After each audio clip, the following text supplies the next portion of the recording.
सभापती महोदय, मंत्री महोदयांनी बिलावरती जे काय उत्तर दिलं आणि त्यांनी असं त्यांचं म्हणणं आहे की आमचा गैरसमज आहे, आम्ही आंदोलनातले कार्यकर्ते आहोत, त्याच्यामुळे गैरसमज असण्याचा काय प्रश्न येत नाही.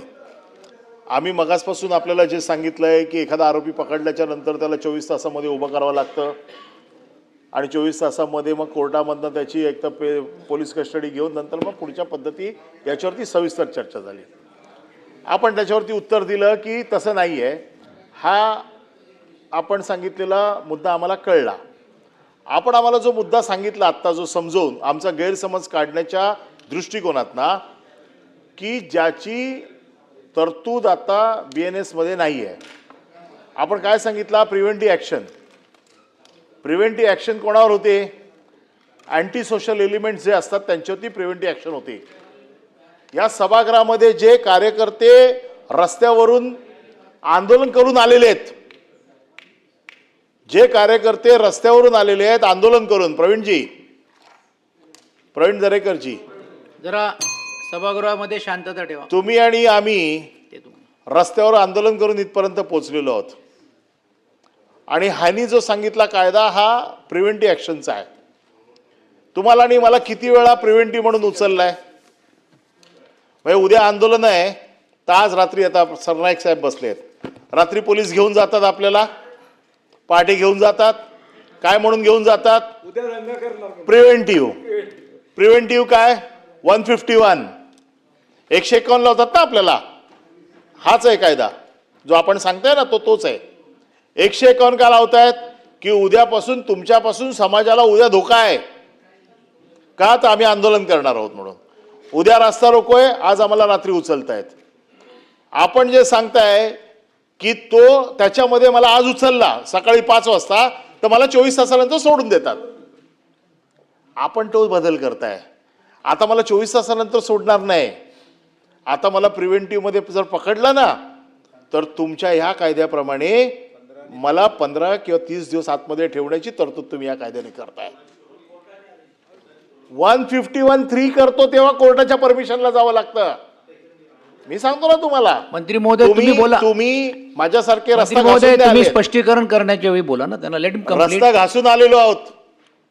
जे खोटे गुन्हे दाखल करताना म्हणता ना तुम्ही, जेव्हा सुटतो ना, आता आमच्यावर जे गुन्हे दाखल झाले मागच्या काही कालावधीमध्ये आम्ही सुटलो त्याच्यातनं. कोर्टात विचारलं गुन्हा काय, कोर्ट असं तर साहेब गुन्हा नाही, सोडायला आमची काही हरकत नाही.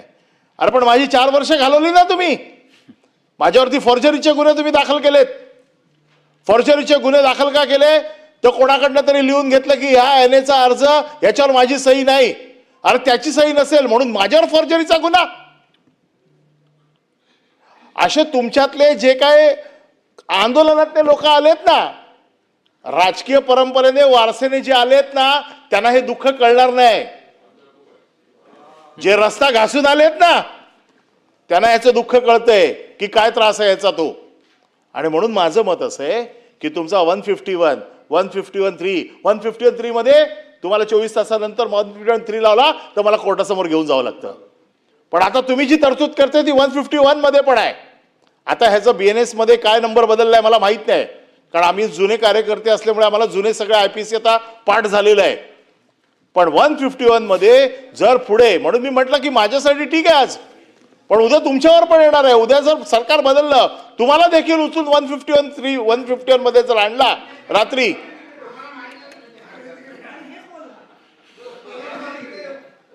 दुसरा कुठचा घ्यायचा? नाही सांगतो ना प्रवीण, हे कोणाला त्रास आहे याचा त्रास कोणाला आहे? कार्यकर्त्याला आहे. मग तो तुम्ही असा किंवा मी असो, त्रास तिथे तुम्ही आहात इथे मी आहात हा विषय नाही आहे. उद्या मी पण वापरीन. प्रश्न असा आहे की याचा उपयोग प्रिव्हेंटिव्ह ऍक्शन ज्या वेळेला घ्यायची म्हटले ती कोणाचा अगेन्स्ट घ्यायची असते? अँटी सोशल एलिमेंटच्या अगेन्स्ट असते. तुम्ही निवडणुकीच्या वेळेला कार्यकर्ते उचलता, रात्री 151 मध्ये उचलता, तुम्ही आंदोलनाच्या अगोदर उचलता, तुम्ही बाकी असे कुठलेही प्रसंग असतात त्यावेळेला तुम्ही 151 लावता, 151(3) लावता. आमचं हेच म्हणणं असं आहे की ही जी तरतूद तुम्ही आता घुसवताय ही याचा त्रास हा तुम्ही गुन्हेगारांच्या विरोधात केला असता आमचं काहीच म्हणणं नव्हतं. बिलसाठी आले भोयर. आता तुमच्या ज्या बोलण्यावरनं जे काय मला समजलं की आम्हाला अशी माहिती मिळाली की तुमच्यापासून समाजाला धोका आहे. आता तुम्ही ज्या वेळेला नाही, ते 110ची नोटीस देता, 107ची नोटीस देता, तुम्ही गुप्त अहवाल तयार करता. गुप्त अहवाल कोणाकडनं तयार करता? गुप्त अहवाल तिकडचे फेरीवाले असतात, तिकडचे कोण कोण लोक असतात, त्यांच्याकडनं तुम्ही लिहून घेता की आमच्याकडनं हप्ता मागतोय, आमच्याकडनं हे करतोय, आम्हाला दमदाटी देतोय. तुमचा गुप्त अहवाल तुमच्याकडे असतो, परंतु तो तुम्हाला आमच्यावरती कलम लावण्यासाठी त्या गुप्त अहवालाचा आधार तुम्ही घेता. आम्हाला माहित पण नसतं की कोणी आमच्या विरोधात काय तक्रार दिलेली आहे. त्यामुळे ह्या कायद्याचा जो काय फेरविचार करण्याची मागणी आम्ही करतोय, ही मागणी एवढ्यासाठीच करतोय की आम्हाला ह्याच्यातनं सगळ्यातनं आम्ही गेलेलो आहोत. याचा त्रास आम्हाला माहिती आहे. हा त्रास कोणालाच, आम्हालाच काय तुम्हाला कोणालाही होऊ नये.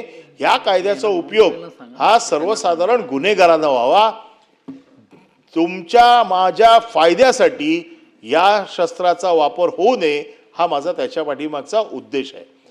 दुसरा विषय असा आहे की अँटिसिपेटरी बेलच्या बाबतीमध्ये आजही जर कोर्टाने सांगितलं अँटिसिपेटरी बेलला मला ऑर्डर करायची आहे, हा माणूस इथे हजर पाहिजे, तर ती आजही तरतूद आहे. आजही ती तरतूद आहे. आता सकाळी कोर्टातनं आलोय, मला 353चं स्टेटमेंट पाहिजे होतं. 353ला मला कित्येक केसेसमध्ये 353ला काही जज सांगतात नाही. आज मला जजने सांगितलं नाही 353ला तुम्ही सकाळी हजर पाहिजे. मला जायलाच लागतं, कोर्टाचा अधिकार आहे तो. अँटिसिपेटरी बेलला देखील समजा मी अँटिसिपेटरी बेलला गेलो आणि माझा अँटिसिपेटरी बेल रिजेक्ट झाला, पण रिजेक्ट झाल्यावरती मला सुप्रीम कोर्ट सेशन कोर्टातनं हायकोर्टात जायचा अधिकार आहे, हायकोर्टातनं मला सुप्रीम कोर्टात जायचा अधिकार आहे. पण जर तुम्ही मला तिथे अरेस्ट केली ताबडतोब, तर माझा संविधानिक अधिकार तुम्ही मारताय ना, त्याचं उत्तर काय? मला जर तुम्ही अरेस्ट केली तर मला आता प्रतापराव तुम्ही तर हे सगळं बघितलंय. अँटिसिपेटरी बेल तुमचा जर रिजेक्ट झाला तर तुम्हाला हायकोर्टात जायची परवानगी आहे ना, सुप्रीम कोर्टात जायची परवानगी आहे ना. पण तुम्ही जर उभे राहिले तिथे आणि तुम्हाला अरेस्ट झाली, तुमचा संविधानिक अधिकार मारला. दुसरा द्या ना 17च्या नंतर. याच्या बाबतीत तुम्ही काही बोलतच नाहीये. तुम्ही सांगताय की कोर्टाच्या आदेशाने तुम्ही माझा संविधानिक अधिकार मारू शकत नाही. म्हणून ह्या दोन्हीच्या बाबतीमध्ये आमचं एवढंच मत आहे की आता असं केल्यामुळे काही एवढी घाई नाहीये की ताबडतोब हा कायदा आजच्या आजच पास झाला पाहिजे. तुम्ही संयुक्त चिकित्सा समितीकडे पाठवा आणि याच्यामध्ये राजकीय आंदोलनामध्ये जे पोळलेले लोक आहेत, जे भरडलेले लोक आहेत, त्यांना मेंबर घ्या संयुक्त चिकित्सा समितीमध्ये. ज्यांना कळतं, ज्याला त्रास आहे, अशा लोकांना घ्या, त्यांची मतं घ्या आणि मग हा कायदा सूचनांसकट वेगवेगळ्या आम्ही ज्या काही सूचना देऊ त्या तपासून बघा. लॉ अँड ज्युडिशरीचं मत घ्या, तुमचा पूर्ण फुलप्रूफ कायदा आणा. तो कायदा स्वतःच्या फायद्यासाठी न आणता, राजकीय न करता, त्याला जर गुन्हेगाराला आळा घालायचा असेल आणि त्याच्यामुळे गुन्हेगारीला आळा बसू शकत असेल तर जरूर आणा, आम्ही त्याचं समर्थन करू.